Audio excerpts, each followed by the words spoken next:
Please, Mom, just sign on the dotted line. Chloe's voice was a syrupy sweet melody, the same one she'd used as a little girl when she wanted the most expensive doll in the store. But we weren't in a toy store. We were in a cold, sterile real estate office, and her hand was pressing mine down onto a pen that felt like it weighed 1,000 pounds. Her husband, Mark, stood behind my chair, his hand resting on my shoulder. It looked like a casual, affectionate gesture. But his fingers were digging into my muscle with a pressure that sent a dull ache down my spine. It's just a formality. Eleanor, Mark murmured, his breath smelling of stale coffee and mints. A simple transfer of title. We've been over this. But it wasn't simple. It was everything. It was the house my husband, Peter, and I had bought 45 years ago. The house where we raised Chloe, where every scuff on the hardwood floor told a story. The house that was supposed to be my safe harbor, my security for the rest of my days. Now, they were trying to take it. Not to live in, but to sell. To liquidate my entire life for their next big venture. The crisp white papers of the listing agreement were spread out on the glass table. I saw the number in bold black ink, $450,000. All of it would go to them. They called it an investment in their future. I called it theft. The air conditioning hummed, but a wave of hot panic washed over me. The modern, minimalist decor of the office felt like a cage. Gray walls, glass partitions, a single, sad-looking plant in the corner. Everyone was typing away on their computers, oblivious to the fact that an old woman was being robbed in broad daylight, not with a gun. But with smiles and talk of family, Chloe smiled brightly, a perfect, camera-ready smile she'd perfected for her social media. Think of it, Mom. You won't have to worry about maintenance anymore. No more leaky faucets or mowing the lawn. We'll find you a lovely little condo, somewhere much more manageable. Manageable. That was their word for small, cheap, and out of the way. Mark's grip on my shoulder tightened. Don't make a scene, Eleanor. We're all family here. We just want what's best for you. The irony was so thick I could barely breathe. I was the one who had paid for Chloe's private university degree in communications. I was the one who had drained my savings to give them a $50,000 down payment for their first apartment, a loan they swore they'd pay back and never did. I was the one who covered Mark's $30,000 in credit card debt after his last business idea, selling custom-branded water bottles, went bust. And now, they were here to take the last thing I had. The home Peter and I had worked our entire lives for. My hand trembled as I held the pen over the signature line. The ink was a dark, final void. One stroke, and my life as I knew it would be over. I would be completely at their mercy, dependent on their whims. Chloe leaned in, her expensive perfume filling my senses. Trust me, Mom. You're getting older. Managing a big house is too much stress. We're doing this for you. Her words were like poisoned honey, designed to make me feel frail and incompetent. I looked around the office, my eyes searching for an escape, for a single person who might see the fear in my eyes. But no one was looking. A young agent was on the phone, laughing. A woman was at the front desk, filing her nails. They were all in their own worlds. Mark squeezed my shoulder again, harder this time, and a small, choked gasp escaped my throat. Quiet, he hissed, his smile never leaving his face. We wouldn't want people to get the wrong idea, would we? His eyes, which I once thought were charming, were as cold and hard as river stones. In that moment, I saw him for what he was, a predator. And my daughter, my own flesh and blood, was his willing accomplice. The clock on the wall read 2:30 p.m. A normal Thursday afternoon that had turned into my worst nightmare. It had all started with a phone call that morning. Mom. Chloe's voice was filled with a manufactured urgency. We have a meeting with the real estate agent at 2. It's about the house. It's really important you're there. She didn't ask, she told. She never asked anymore. My life had become a series of her demands disguised as loving suggestions, but to understand how I got here, trapped in this glass box, you need to understand the woman I used to be. My name is Eleanor Vance. I'm 70 years old. And for my entire life, I was the woman who couldn't say no. The woman who gave and gave until there was almost nothing left. I remember the day Chloe was born like it was yesterday. She had Peter's blue eyes and a cry that could shatter glass. I held her tiny body in my arms and made a promise to her, and to God, that I would give her everything I never had. I would protect her, support her, and ensure she never felt the sting of wanting something she couldn't have. I kept that promise for 40 years. And now I realize I may have kept it too well. When Chloe was 10, she wanted to go to an exclusive summer camp for horseback riding. It cost $5,000. A fortune for us back then. Peter and I worked overtime for months. I took extra shifts cleaning rooms at a local motel, my hands raw from the chemicals, just to see the photo she sent of her smiling on top of a horse. When she wanted to go to a private university out of state, the tuition was $50,000 a year. I can't go to a state school, Mom, she cried. All my friends are going to good schools. It would be humiliating. So Peter and I refinanced the house. Our home. The very one she was now trying to take. I remember the knot in my stomach as we signed those papers, adding another 15 years to our mortgage. But it was for Chloe's dream. She graduated with honors, and I thought my job was done. But then, at 28, she met Mark at a networking event for young entrepreneurs. He was handsome, I'll give him that. But the first thing he asked me after learning who I was wasn't about my health or my life. It was, "So, is your house paid off?" I should have seen the red flag, but I dismissed it as the bluntness of a modern businessman. Their wedding cost $60,000. I only get married once. Mom. I wanted to be a fairy tale, Chloe had pleaded. We took out another loan against the house. Peter had just been diagnosed with heart problems, and the medical bills were piling up, but I couldn't deny my daughter her fairy tale. The wedding was beautiful. Chloe looked like a princess. But I watched Mark all night, schmoozing with our wealthier relatives, his eyes constantly scanning, evaluating. After they were married, the real financial drain began. It was never one big thing, but 1,000 small cuts. Mom, our car broke down. Mom, Mark's new business needs a small cash injection. Mom, our landlord is raising the rent. It was always an emergency. And I was always the solution. $1,000 here, $2,000 there. It added up. Peter passed away 3 years ago. His final years were a blur of hospital visits and crushing medical debt. I was holding his hand when he took his last breath. He looked at me and said, "Eleanor, be careful. Don't let her take everything." I didn't fully understand what he meant then. I thought he was just delirious from the medication. Now, his words echoed in my head like a prophecy. After he was gone, I was left with the house, a small pension, and a mountain of memories. I thought I could finally live a quiet life. But Chloe and Mark had other plans. Their latest scheme was a lifestyle brand called Niche. They wanted to sell overpriced candles and minimalist home decor to people on the internet. And they needed a $200,000 startup investment.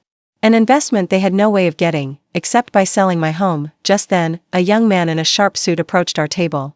He looked to be in his late 20s, with kind, observant eyes. "Mr. and Mrs. Davies? I'm Ben Carter, the agent handling your file. Is everything going smoothly?" His presence was like a life raft in a raging sea. This was it. This was my one chance. While Chloe and Mark were distracted, turning on their charm for the agent, my trembling hand found a pen. On the back of a glossy property brochure on the table, I quickly scribbled 3 words. "They are forcing me." My heart was hammering against my ribs so hard I thought it would break. I folded the corner of the paper over the words, hiding them from view. I had one chance to pass it to him without them seeing. My life depended on it. My heart was a hummingbird trapped in my chest, beating frantically against my ribs. Chloe and Mark were schmoozing with Ben, the real estate agent, laying on the charm so thick it was nauseating. "My mother is just so excited to downsize," Chloe said, her voice dripping with fake sincerity. "This big house has become such a burden for her since my father passed." "Of course," Ben said, his professional smile firmly in place. But his eyes were sharp. They darted from Chloe's overly bright expression, to Mark's possessive hand on my shoulder, and then to me. For a split second, they met mine, and I tried to pour all of my fear and desperation into that one look. This was my moment. With a hand that felt disconnected from my body, I shifted the stack of brochures, pretending to look for something. My fingers brushed against the one with the folded corner. Mark's attention was on Ben, explaining their brilliant business plan for Niche. He was in his element, boasting. It was the opening I needed. "Oh, silly me," I murmured, my voice a frail whisper. I nudged the stack of papers with my elbow, sending them cascading off the glass table and onto the floor. "Mom." Chloe's voice was sharp with annoyance. "Be careful." Mark shot me a look of pure fury. But it was gone in an instant, replaced by his fake, charming smile for Ben. "My mother's a bit shaky these days," he said smoothly. Ben immediately knelt down to help me gather the papers. "It's no problem at all, Eleanor," he said kindly. As we both reached for the scattered brochures, his hand closed over the one with the folded corner. It was a deliberate, calculated movement. He picked it up, and for a fraction of a second, I saw his thumb brush over the folded part, feeling the texture. He didn't open it. He simply added it to the pile, his face a perfect mask of professional calm. But I saw it. I saw the flicker in his eyes.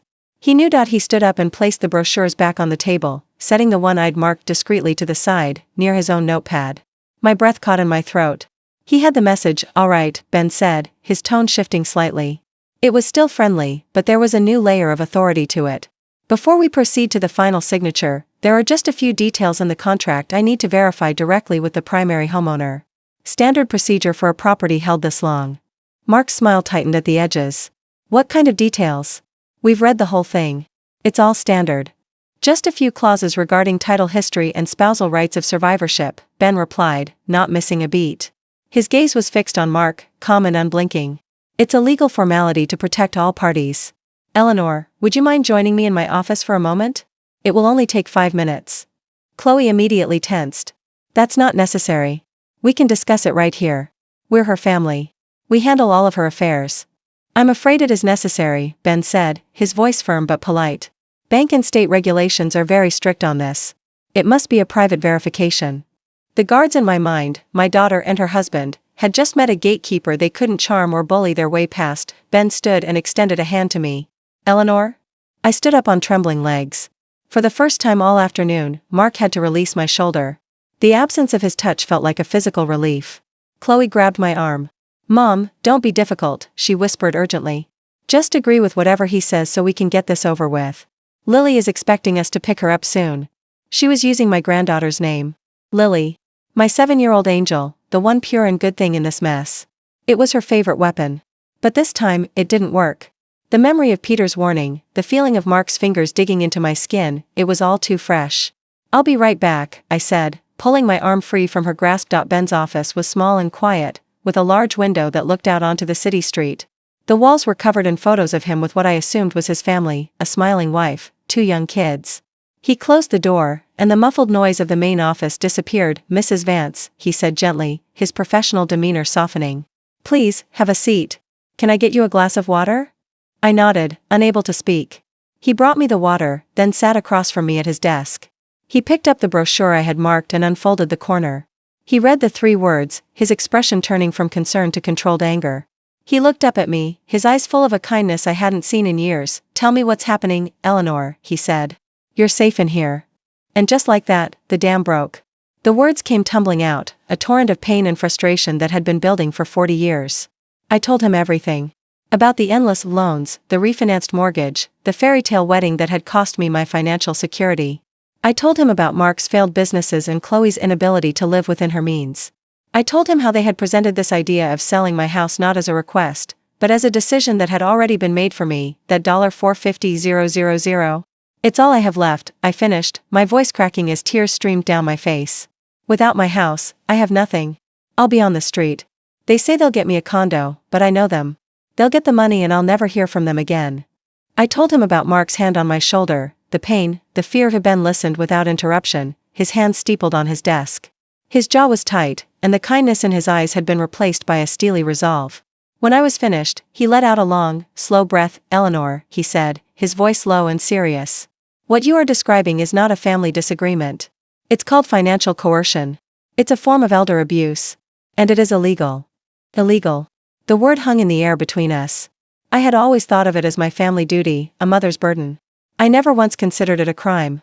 The thought was both terrifying and incredibly validating. I don't know what to do, I whispered.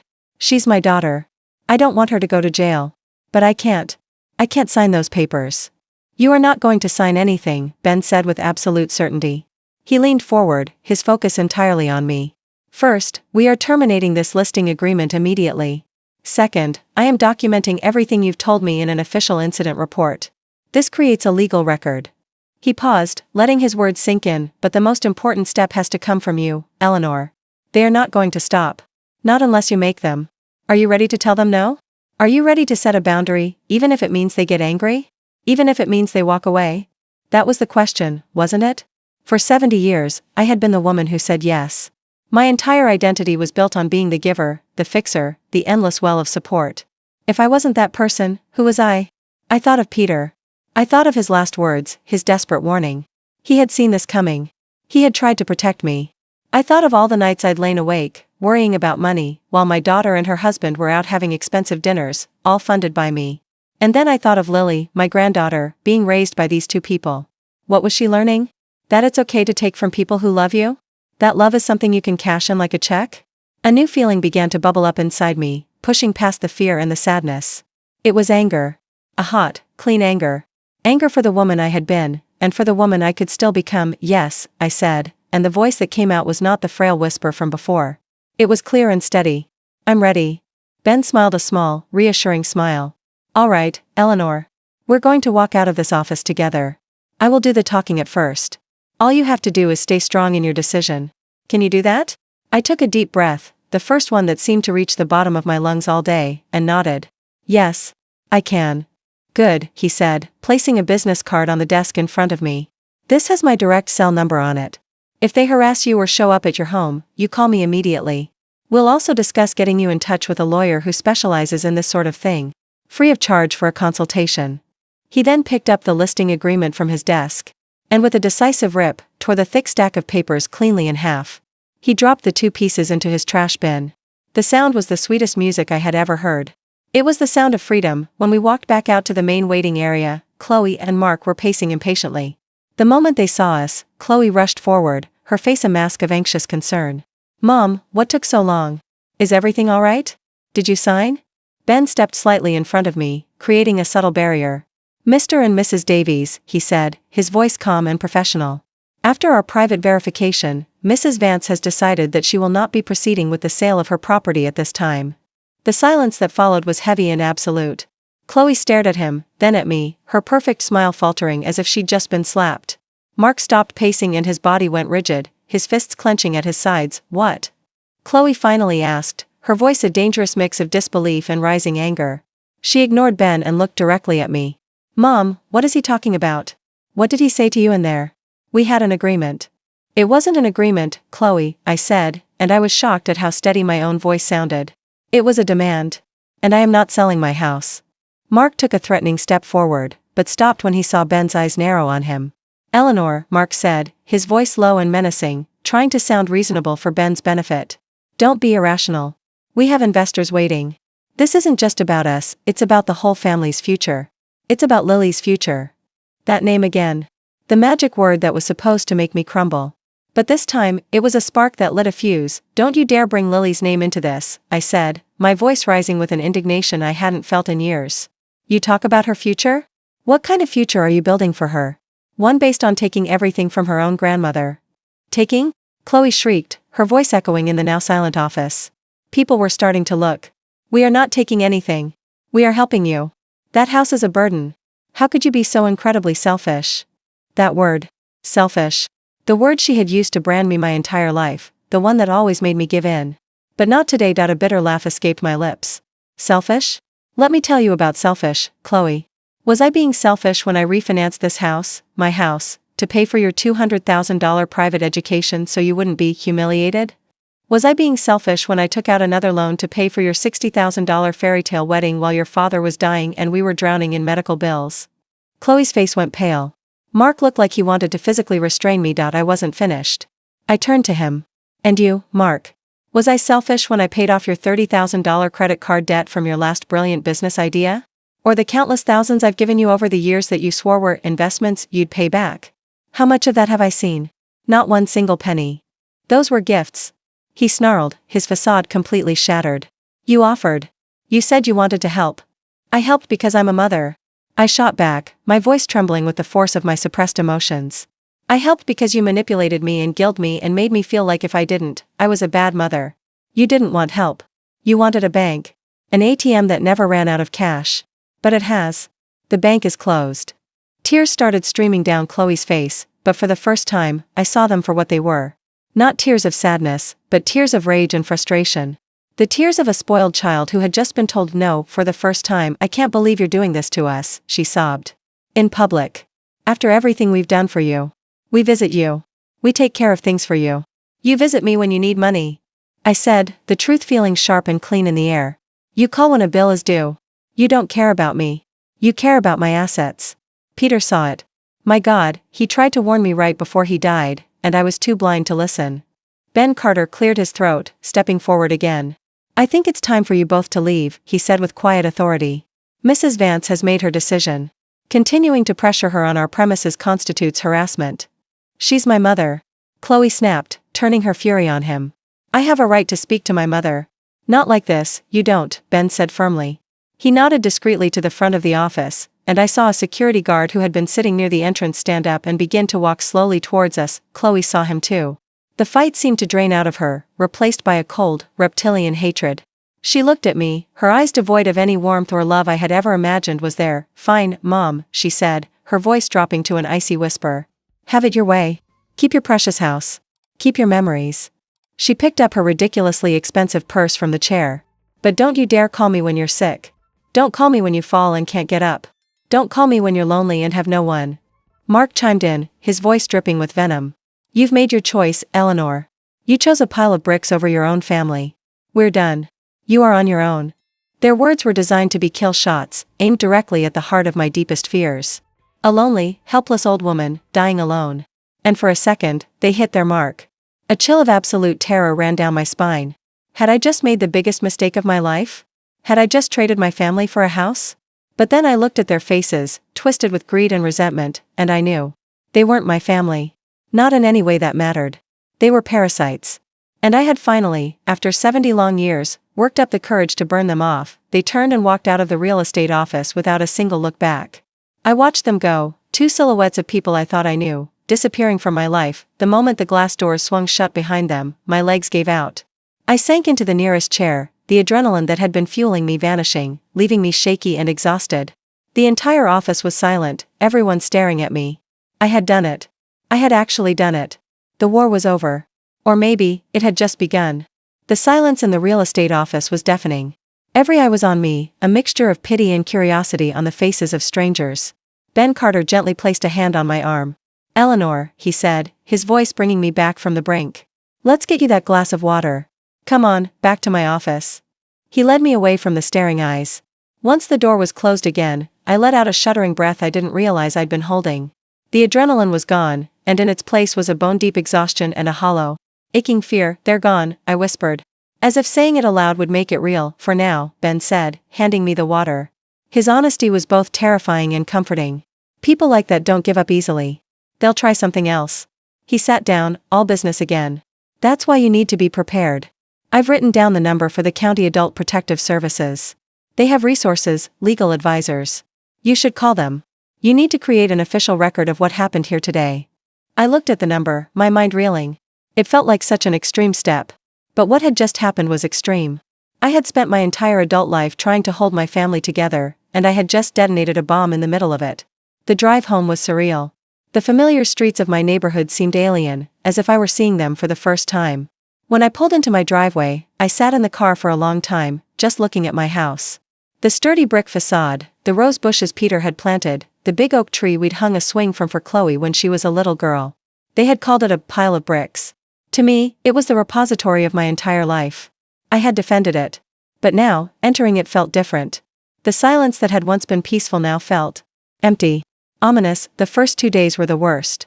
I kept expecting the phone to ring, my body tensed for a fight or another barrage of insults. But there was nothing. Just a profound, crushing silence. I'd walk from room to room, the echo of their final threat bouncing off the walls. "You are on your own." Doubt began to creep in, a cold, insidious poison. Had I been too harsh? Had I overreacted? Maybe there was another way. The loneliness was a physical weight, pressing down on my chest. I had my house, but I had lost my family. On the third day, the phone finally rang. It wasn't Chloe. It was my sister, Clara. "Eleanor, I just got off the phone with Chloe," she began, her voice thick with a disappointment that was clearly aimed at me. "She is an absolute wreck. She told me what happened. She said you had some sort of public breakdown at a real estate office and accused her and Mark of terrible things." I felt the blood drain from my face. Of course. This was the next move. Poison the well. Paint me as unstable, as a confused old woman. "Clara, that's not what happened," I started, trying to explain. "Chloe said the agent had to take you into a private room to calm you down," she continued, completely ignoring me. "She's worried sick about you. She thinks you might be getting, forgetful. Confused. Honestly, Eleanor, to think that your own daughter would try to steal from you. It just doesn't sound like you. Maybe you should see a doctor." I felt like I had been punched in the stomach. My own sister. She had heard Chloe's twisted, calculated version of the story, and she had believed it without question.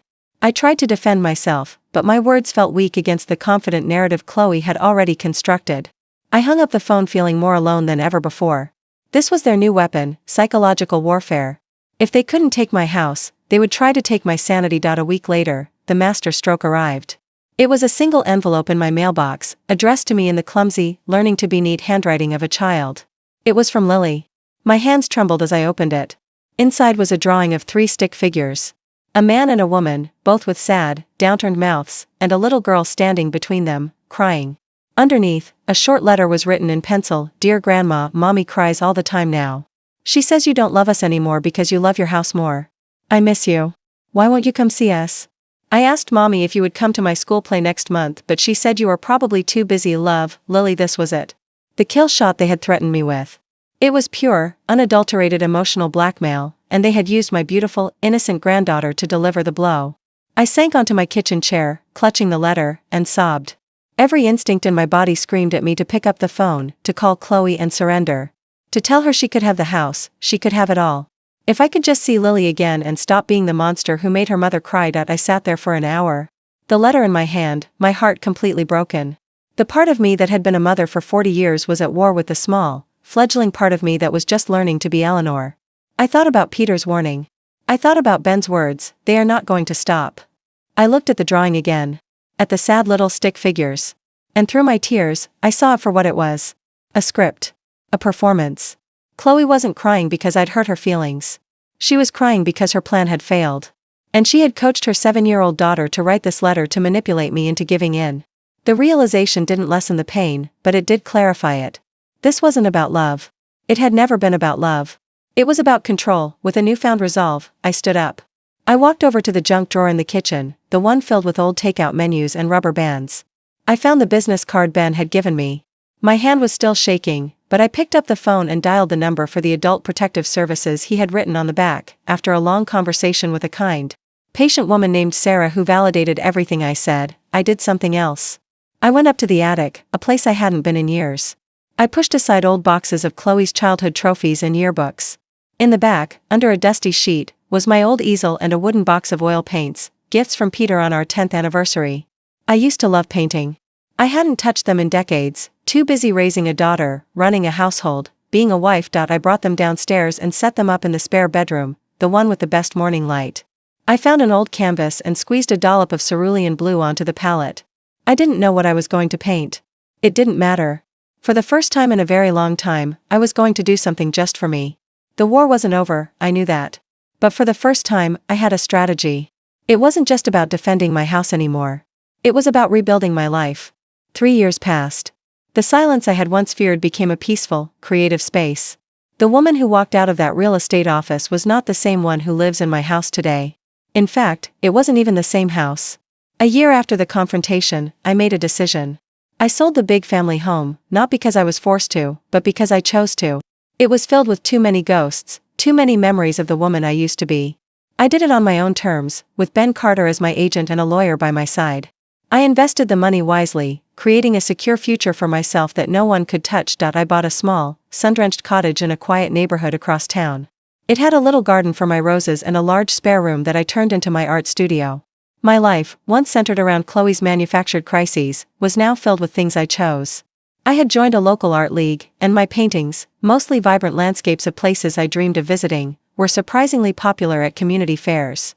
I had a circle of friends, women my age who I met in my painting class and at a local book club. We traveled together on short trips, played cards, and talked for hours over coffee. I was, for the first time in my life, genuinely happy. I was on my own, just as they had threatened. And I had never felt less alone. I still sent letters to Lily, addressed to one of her school friends' houses, a secret arrangement we had. I told her about my life, my paintings, my friends. I never spoke ill of her parents. I just made sure she knew her grandmother loved her and was thriving. One Saturday afternoon, as I was tending to my garden, a car I didn't recognize pulled up to the curb. My heart didn't pound with fear anymore. It was a steady, calm rhythm. I watched as 2 figures got out. It was Chloe and Mark. But they were different. The expensive clothes were gone, replaced by worn, generic outfits. The car was an old, beaten-up sedan. The arrogant confidence they once wore like a second skin had been replaced by a thin, desperate anxiety. They walked up my garden path, and I stood up, wiping the soil from my hands on my apron. I wasn't scared. I was just... "Come, Mom," Chloe began, her voice raspy. She looked tired, with dark circles under her eyes. We need to talk to you." "There's nothing to talk about, Chloe," I said, not unkindly. "I'm busy." "Please, Eleanor," Mark pleaded, and the use of my first name was jarring. He looked defeated. "Just 5 minutes." We're in trouble. Bad trouble. Against my better judgment, I led them to the patio chairs in the backyard. I did not invite them into my home. That was a boundary I had set long ago. They sat down, and the story came tumbling out. The niche brand had been a catastrophic failure. They had taken out high-interest loans, maxed out a dozen credit cards, and burned through all their money trying to keep up appearances. Now, the debt collectors were calling. They were being evicted from their apartment at the end of the month. They had nowhere to go. "Mom, we're so sorry," Chloe said, and this time, the tears looked real. They were the desperate tears of someone who had hit rock bottom. "We were stupid. We were arrogant. We were wrong. We treated you horribly. But we're your family. We have nowhere else to turn." Mark nodded, his head in his hands. "We'll lose everything, Eleanor. Lily will have to change schools. We'll be homeless." 3 years ago, this scene would have destroyed me. It would have been my ultimate nightmare. I would have opened my checkbook and given them every last penny. But I had spent 3 years rebuilding my life. And more importantly, rebuilding myself. I looked at them. At my daughter and the man she married, and I felt a pang of sadness for the broken people they had become. But I did not feel responsible. "I am sorry to hear that you're in this position," I said, and my voice was even and clear. "It sounds terrifying." A flicker of hope ignited in Chloe's eyes. "So you'll help us?" "Just a loan. To get a new place, to get back on our feet. We'll pay you back this time, I swear on my life." I shook my head slowly. "No, Chloe." The hope in her eyes died, replaced by that familiar flicker of anger. "No? After all this? We come to you, humbling ourselves, and you say no? What kind of mother are you?" "I am the kind of mother who finally learned that helping you and enabling you are two very different things," I replied calmly. "Giving you more money won't fix your problems. It will only postpone them. You don't have a money problem. You have a spending problem. You have a reality problem." I stood up and went inside, returning a moment later with a piece of paper. I handed it to them. "This is the number for a non-profit credit counseling service. They help people create budgets and negotiate with creditors. This is the number for a family therapist who specializes in financial issues. This is the help I am offering you. It's the help you actually need." Mark looked at the paper as if I had handed him garbage. "We don't need a therapist, Eleanor. We need money. And that is something you will never get from me again," I said, the words final, absolute, and free of doubt. "I will always love you, Chloe. You are my daughter. But I am not your solution anymore. I am not your safety net. The bank is still closed." They left in a storm of angry, bitter words, but the insults didn't touch me this time. They were just noise. An hour later, my phone rang. It was a number I didn't recognize. "Grandma?" A small voice said. It was Lily. She was at a friend's house. "Mom and Dad just left. They were yelling. They said you wouldn't help." "Hello, my love," I said, my heart swelling. "That's right. I couldn't help them in the way they wanted." There was a pause. Then Lily said something that told me everything had been worth it. "It's okay, Grandma. You don't have to give them money. But, can I still come over next week to help you with your garden? And maybe we could paint something?" Tears welled in my eyes, but these were tears of pure joy. "I would love that more than anything in the world," I said. As I hung up the phone, I looked around at my sun-drenched cottage, at my paintings lining the walls, at the garden blooming with life outside my window. I had lost the family I thought I was supposed to have, only to find the one I truly needed. My life was not a grand fairy tale mansion. It was a small, sturdy cottage, built on a foundation of self-respect. And for the first time, it was all mine. And with that, Eleanor finally found her peace. Not by winning a war against her daughter, but by winning the quiet battle for herself. Her journey is such a powerful reminder about the importance of self-worth and setting boundaries. Even when it's the hardest thing in the world. What was the biggest lesson you took away from her story? I would love to read your thoughts and reflections in the comments below. So many of us have faced moments where we've had to stand up for ourselves, and it can feel incredibly lonely. If you feel comfortable sharing, I know our community here would be honored to hear your own story of strength as well. If stories like this resonate with you, giving this video a like is a wonderful way to show your support and helps our community grow.